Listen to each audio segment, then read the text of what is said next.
Hallelujah. Tu na mete ngai su chang to pa ben khat ve chang lung sim ne mun khong om mete thanem lo thanem hun khong mina to pa min phat ding khong tha daun khong om the khat ve ngai sun le hang tu ni abyak buk siang thawa chidam tagang tung sak na jong ama thu pa hang hi igil kel the na idang tak the na ina sep na silbol na te pai suk pai to na te ipai the ichia the te jong a hi ding mai sak khak le na hi lo to pai happy na hang bek mete to pa ngin na hang bek ai man na van le ya bola ite ngin ma hi mete to pa pen ein ikisap na te ma tu ngai pulak ding man de ma hina mete ama pen eng hu ding akut te tom lo chiom ngei lo ong ban lo chiom ngei lo mete ei i hoi na o hoi lo na to hi lo ama ngin na huang sunga leitung van tung khem pe uk to pa phat khom ding zon noming na ding thei ule ama ang ding yun la khut beng ngai nga khut beng khom ngai to pa min phat khom ngai ding nang zon noming ei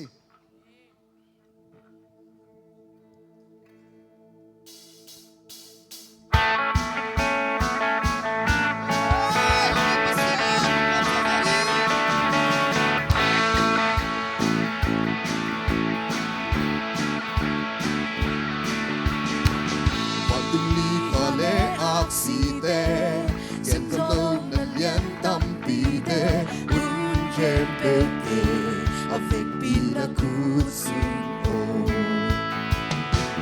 mình chân na vàng liên na khem bêu sang bên ức na an nay ba cây bông lên hồng phok còn tung đừng na hồng tia pasien ama nước ta hi chamani vàng liên hati aman hula di aku te tom long ei lo hi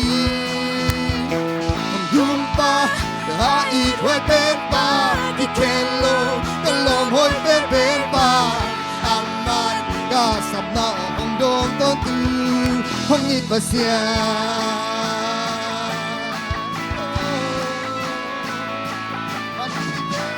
Pantuli khale aksite Zolo na liam tam ite un kem pelte avec pina kusuo Mintan na vang liet na nei pa Asang pen tut na anei pa Ibang lel hong pok toàn tung đừng na hong ya Pasian ama nung tahi tumanin Pangyanin tahati aman Ong hularing aku te tom luang ngay lohi Hong rumpa ai hoi pen pa Di kelo kalom hoi pen pa Aman kasap na hong dong ton tu Hong it pa siya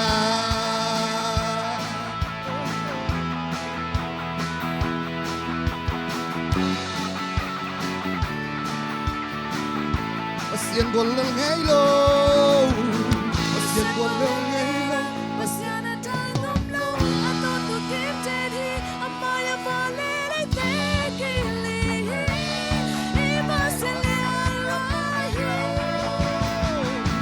Ama hong sa konte Kwa man kang so lo di Again and yan pite Kwa ma ing susya so ngay lo di Ipasyan lam dahi Pasyan Pasyan Ama nung tahi Tumani Valyani tahati Aman Ong hulari aku Tekong ng Elohi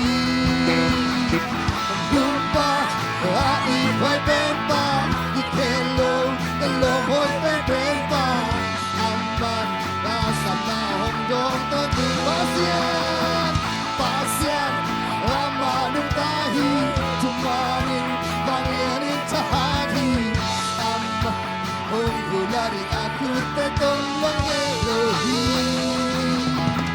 Lumpa Ait hoy pen pa Ikelo Kalom hoy pen pa Aman Kasam na hong dong to tu Hong ipasya Hallelujah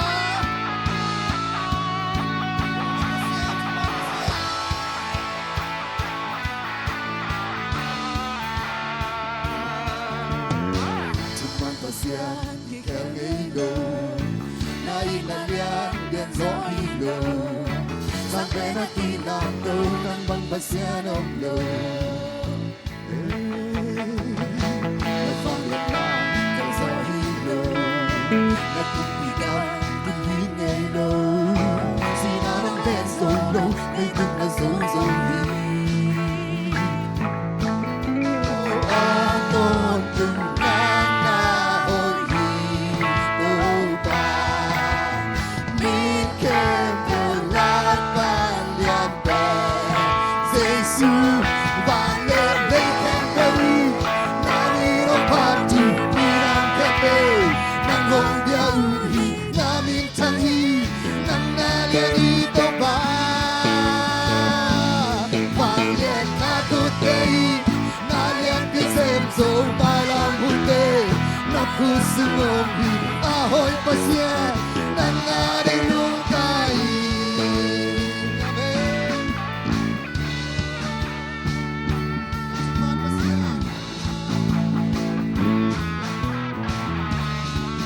Tuman pasya.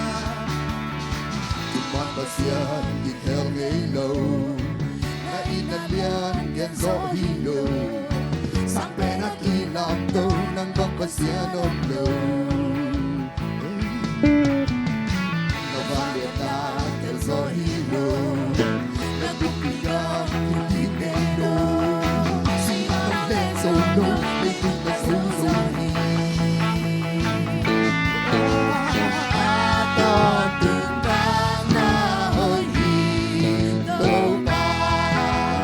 Mikem tulat panlian pe. Jesu vale lay kepe. Namin ho pati pinang kepe. Nang hong dia uhi namin tangi. Nang nalian hito ba. Nakutay nalian pisem so malam hute. Nakusunomi ahoy pasyan. Nang adinong tayo. Lady kepe nang nauki. Tahi natin ng kumpiyahi. Kanip sim kepe ng betong iti. Lady kepe nang nauki. Tahi natin ng kumpiyahi.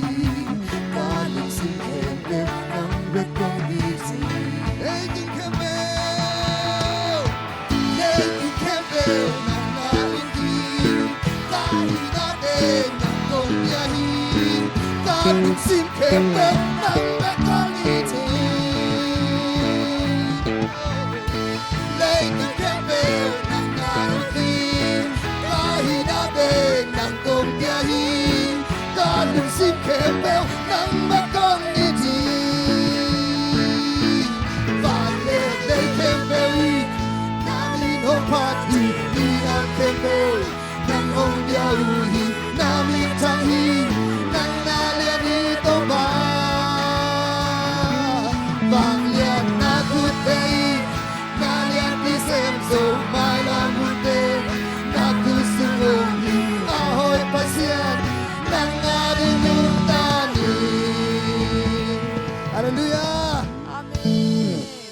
Itepen kadwe chiang ina ingai subzolo ya ding phul zolo ding iup de ihaksan na mual bite lungkham na kul bite mo to pa khusunga ablak to sunga iphat na sunga to teng chim ding amen Amen. ai manina ama kha tha bek to igwal zo the mena kha tha bek chila to kadwe to ba be khom la ding zon nom la ing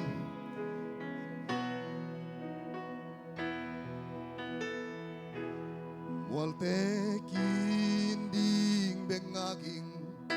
Upna to tu bezoing. Kulpite kim kot bai zoing.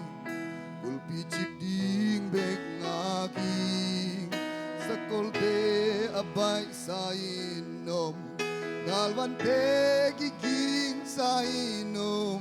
Isang gol zona. Tau pa nang hang beki. Mualte. Mualte. Kinding lagi. Upna to tu bezoing. Kulpite kim kot bai zoing. Kulpi chip ding beng lagi.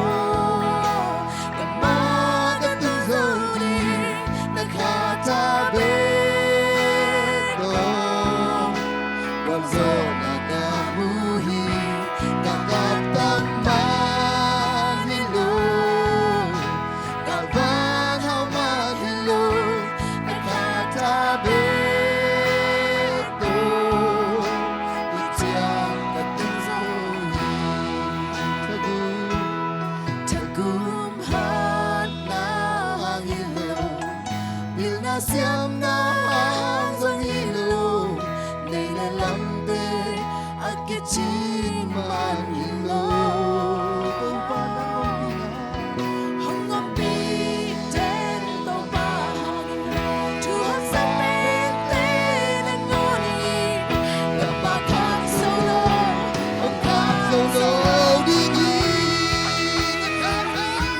na kha ta pe to aga ta ngoni na kha ta pe to wong so na ka mu na kapam man hilo galva sao man hilo na kata beto itiang na tinzoi oh hallelujah đâu ba tu ngai haksan na te ama pha tha mo nge cha ami ka te na đâu ba tu ma ka te kin ko na đâu ba tu thu le khom lai ni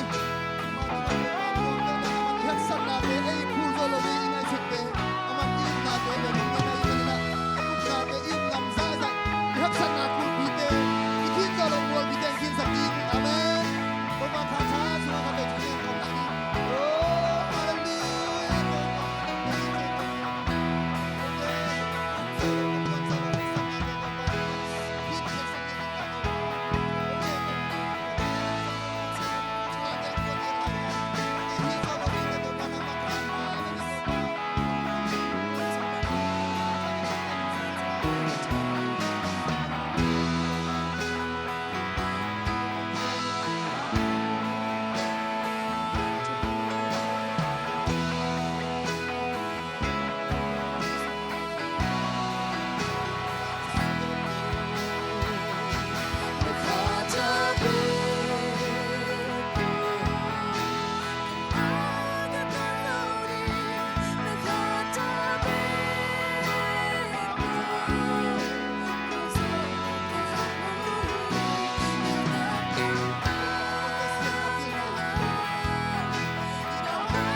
Kita gitu gini na. Group song je le, group song ding samsua kipani le.